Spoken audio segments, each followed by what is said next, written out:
아르스포츠 코리아. 함께 새로운 하루를 밝고 즐겁게 시작하세요. 여러분을 위한 전문 야구 스포츠 채널입니다. 최신 정보를 매일 받아보실 수 있도록 제 채널을 구독해주세요. 2025 시즌의 찬호 박의 전면적인 공격과 수비 활약으로 그는 단지 수비 포지션에서 안정적인 모습을 유지한 것뿐만 아니라 타율 0.291과 16개의 도루라는 인상적인 공격 능력도 보여주었습니다. 이는 경기장에서 그의 유연성과 민첩성을 나타내는 적지 않은 숫자입니다. 득점권 주자 타율 0.303은 그가 항상 기회를 잘 활용하여 팀 동료를 지원하며 팀의 전체적인 성공에 크게 기여하고 있음을 보여줍니다.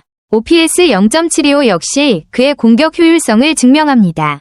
전반기가 막바지에 접어든 지금 기아 타이거즈의 만능 유격수 박찬호 30는 올 시즌 자신의 활약에 대해 조심스럽지만 확실한 자부심을 내비쳤다.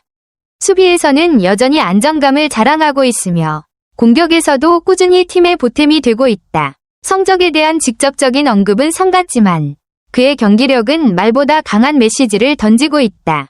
시즌이 중반을 넘어가면서 박찬호는 다시 한번 리그 최고 수준의 유격수임을 입증하고 있다. 부상 없이 건강하게 시즌을 소화하고 있고 찬스에서의 집중력도 빛을 발한다. 그동안 수비는 최고지만 타격은 아쉽다는 평가를 받아온 그였지만 올해는 공격에서도 꾸준함을 더해 팀의 핵심 전력으로 자리 잡고 있다. 전반기를 돌아보며 그는 항상 팀이 먼저다. 내 역할이 무엇이든 팀 승리에 도움이 되는 게 최우선이라고 밝혔다. 이러한 자세는 단순한 겸손이 아니라 실제로 경기를 통해 보여지는 헌신과 집중에서 그대로 드러난다. 박찬호의 올 시즌 후반기는 과연 어떤 결과로 이어질까? 꾸준함이라는 무기를 앞세워 리그 정상급 유격수로서의 존재감을 더욱 공고히 할 것으로 보인다. 박찬호는 2023년부터 유격수 수비왕 2연패를 달성하며 명실상부한 KBO 최고의 수비형 유격수로 자리 잡았다.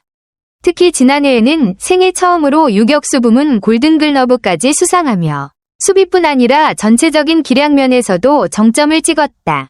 오랜 시간 수비는 박찬호라는 공식을 각인시켜온 그는 이제는 공수겸장으로의 도약까지 꿈꾸고 있다. 올해도 수비왕 경쟁은 여전히 치열하다. 특히 SSG 랜더스의 박성환 27 과위 라이벌 구도는 최근 몇 년간 리그를 대표하는 유격수 맞대결로 자리 잡은 상태. 두 선수 모두 빠른 판단력과 넓은 수비 범위를 자랑하며 매년 박빙의 경쟁을 펼치고 있다.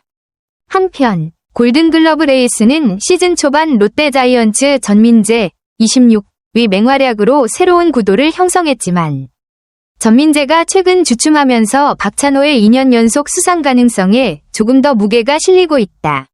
전민재는 타격과 수비 모두에서 좋은 평가를 받았으나 후반기 컨디션 조절이 변수로 작용할 전망이다.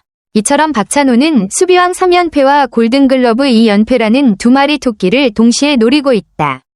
전반기까지 보여준 꾸준함과 팀 내 입지를 감안하면 후반기에도 좋은 흐름을 유지할 경우 유력한 수상 후보로 자리할 가능성이 높다. 올 시즌 박찬호는 수비형 유격수라는 기존의 타이틀을 넘어 리그 정상급 공격력을 겸비한 진정한 공수 겸장으로 우뚝 섰다. 80경기에서 309타수 90안타, 타율 0.291, 3홈런, 25타점, 46득점, 16도루, 장타율 0.359, 출루율 0.366, OPS 0.725라는 성적은 단순히 수비 잘하는 유격수를 넘어선 퍼포먼스다. 특히 득점권 타율 0.303은 찬스 상황에서의 집중력을 잘 보여주는 지표다. 여기에 리그 유격수 타율 1위, OPS 3위라는 타이틀은 박찬호의 올 시즌이 단순히 좋은 시즌이 아니라 커리어 하이 시즌에 가까워지고 있음을 시사한다. 전반기 막판 3할은 쉽지 않다며 스스로는 조심스러운 반응을 보였지만 실제 성적은 그와는 반대로 흐르고 있다. 7월 들어서는 42타수 14안타, 타율 0.368, 5득점으로 완전히 불이 붙였다. 본인의 말처럼 3할은 힘들다고 했지만 지금 이 페이스라면 3년 연속 규정 타석 3할 달성도 결코 불가능한 일이 아니다. 타격에서 에버리지가 생겼다는 말은 이제 그가 단순히 반짝이 아닌 꾸준한 타자로 자리 잡았다는 뜻이기도 하다. 결국 박찬호는 올해 수비왕과 골든글러브 2연패는 물론 커리어 정점에 가까운 시즌을 만들어가고 있다. 꾸준함과 책임감을 바탕으로 기아 타선의 중심축으로 우뚝 선 지금. 박찬호는 단순한 유격수를 넘어 팀 전체에 긍정적인 영향력을 주는 선수로 성장 중이다. 박찬호의 진짜 가치는 결국 수비력에서 나온다. 화려한 플레이보다는 정확함과 안정감, 그 꾸준한 기본기에서 비롯된 존재감이야말로 그를 리그 최고 유격수로 만들었다. 박찬호는 이제 실수를 하지 않는 유격수, 언제나 제 몫을 해주는 믿음직한 수비수로서 팀에 안정감을 주고 있다. 올 시즌 초반 무릎 부상으로 인해 잠시 공백이 있었지만 662 3분의 1이닝을 소화하며 유격수 수비 이닝 리그 4위에 올라 있다. 단순히 많이 나온 것이 아니라 내용이 강하다. 수비 기회가 많은 유격수 포지션 특성상 실책수는 곧 수비력의 신뢰도를 보여주는 지표인데 박찬호는 실책 단 10개에 그치고 있다.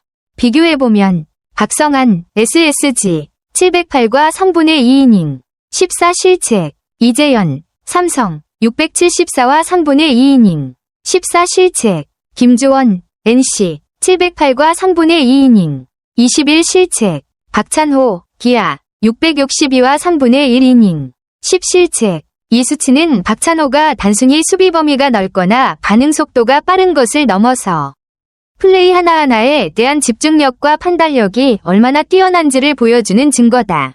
특히 어려운 타구에서도 실수를 최소화하는 기본기의 완성도가 남다르다. 공수 모두에서 커리어 최고 수준의 퍼포먼스를 보여주고 있는 2025 시즌 박찬호. 그 중심엔 여전히 리그 최정상급 수비력이 굳건히 자리하고 있다. 수비는 박찬호라는 말은 여전히 현재 진행형이다. 박찬호의 수비가 특별한 이유는 단순히 민첩하거나 강한 어깨를 가졌기 때문만은 아니다. 그는 타구를 미리 예측하고 움직이는 자구 지능이 탁월한 선수다. 이 선행 움직임 덕분에 빠른 발과 결합되어 수비 범위는 리그 최상위권, 그리고 플레이의 효율성까지 극대화된다. 한 박자 먼저 움직이는 박찬호의 수비는 마치 공이 오기 전부터 결과를 알고 있는 듯한 인상을 줄 정도다. 또한 어깨는 더 말할 것도 없다. 타구를 잡은 뒤 1루까지 뿌리는 송구의 정확도와 위력은 투수진에게 엄청난 심리적 안정감을 제공한다. 박찬호가 유격수에 서 있다는 사실만으로도 투수들은 자신있게 스트라이크 존을 공략할 수 있다. 실제로 기아 투수들의 피안타율과 평균 자책점을 낮추는데 박찬호의 공헌도는 절대적이다. 박찬호는 거의 매 경기 두세 차례 기본 이상의 호수비를 펼친다. 팬들은 이제 그의 멋진 수비를 특별한 장면이 아니라 기본 패키지처럼 받아들이고 있다. 대표적인 장면이 바로 7월 20일 광주 NC전. 선발 이의리는 물론 중간 개투로 나온 투수들의 위기를 몸을 던져 막아낸 박찬호의 수비가 수차례 있었다. 강한 타구에 대한 정확한 타이밍의 다이빙 캐치, 난이도 높은 송구 처리까지 그는 말 그대로 기아 내야의 중심축이자 투수진에 보이지 않는 동반자다. 이처럼 박찬호의 수비는 기술 판단력, 피지컬 집중력, 모든 요소가 유기적으로 결합된 결과물이다. 수비에서의 기여도만 따져도 이미 리그 톱 클래스, 공수 전반을 봤을 때는 골든글러브 2연패가 현실적으로 가능한 가장 유력한 후보 중 한 명이다. 이 글은 야구 선수, 특히 수비가 뛰어난 야수에 대한 설명 같네요. 타구 예측 능력이 뛰어나고 빠른 발 덕분에 넓은 수비 범위를 자랑하며 강한 어깨로 투수들의 피안타율과 평균 자책점을 낮추는 데 크게 기여하는 선수인 듯합니다. 그리고 매 경기 두세 번씩 멋진 호수비를 보여준다는 점에서 수비의 핵심 역할을 하는 선수라는 느낌이 강하네요. 20일 광주에서 열린 NC 다이노스전에서는 이일이 투수와 중간계 투진을 여러 차례 도왔다는 내용도 포함되어 있네요. 박찬호 선수에 대한 평가가 아주 긍정적이네요. 2025, 2026 FA 시장에서 내야수 최대어라고 불릴 만큼 기대치가 높고 특히 유격수라는 특수 포지션과 함께 공격, 수비, 주루를 모두 잘하는 공수주 겸장이라는 점이 큰 강점이라 꽤 좋은 계약 조건을 받을 가능성이 크다는 전망이네요. 그리고 비교 대상이 된 심우준 선수는 2024, 2025 FA 시장에서 한화 이글스와 4년 50억 원 계약을 체결했는데 박찬호 선수도 이 정도 수준 혹은 그 이상을 기대해 볼 수 있겠다는 뉘앙스도 느껴집니다. 박찬호 선수가 어느 팀으로 갈지 그리고 어떤 계약을 맺을지 야구 팬들 사이에서도 관심이 많을 것 같아요. 혹시 박찬호 선수에 대해 더 자세히 이야기해 볼까요? 아니면 FA 시장 전망이나 유격수 포지션에 대해 더 얘기해 볼까요? 네, 요약하자면 심우준은 수비력은 안정적이지만 타격이 다소 떨어진다. 업계에서는 유격수로서 박찬호와 비교하기에는 부족하다는 평가가 많다. 박찬호는 스펙과 데이터가 뛰어나 역대 FA 유격수 중 최고 대우를 받을 만한 자격이 충분하다. FA 시장에서 수요가 관건이며 기아 외에도 박찬호 영입에 적극 나설 팀들이 있을 것으로 예상된다. 박찬호 선수의 가치는 분명하지만 실제 FA 시장에서 어떤 팀이 얼마만큼 움직일지 지켜봐야 하는 상황이네요. 혹시 이 내용과 관련해 더 구체적인 분석이나 다른 선수 비교도 원하시나요? 맞아요. 지금 시점에서 박찬호 선수의 활약이 정말 중요하죠. 정규 시즌 후반부는 사실상 클라이맥스라 할 수 있고 박찬호가 기아에서 공격, 수비, 주로 모든 면에서 좋은 모습을 보인다면 골든글러브 레이스에서 유리한 위치를 점할 수 있고 FA 시장에서도 가치를 더 높일 수 있겠죠. 특히 최근 폼을 보면 골든글러브 2연패, 유격수 수비왕 3연패도 충분히 기대해볼 만하네요. 이런 흐름이 유지된다면 기아 팀 전력에도 큰 힘이 될 테고 팬들의 기대감도 더 커질 것 같아요. 저는 찬호박의 끈기 있는 경기 정신과 높은 집중력을 높이 평가하며 특히 7월의 폭발적인 활약은 그의 커리어에서 최고 시즌이 될 것임을 예고합니다. 그는 3년 연속 수비 블로킹 타이틀에 도전하고 있으며 2년 연속 골든 글러브 수상 기회도 갖고 있어 리그 최고의 선수 중 한 명으로서의 위치를 확고히 하고 있음을 보여줍니다. 요약하자면 찬호박은 수비의 핵. 아르스포츠 코리아 여러분과 함께 해주셔서 감사합니다. 여러분을 서비스할 수 있어 정말 행운이었습니다. 헤어지기 전에 여러분께 많은 감사를 드리며 즐겁고 성공적인 일들만 가득하길 바랍니다. 더 나은 서비스를 제공할 수 있도록 피드백을 부탁드립니다. 다음 소식에서 뵙겠습니다.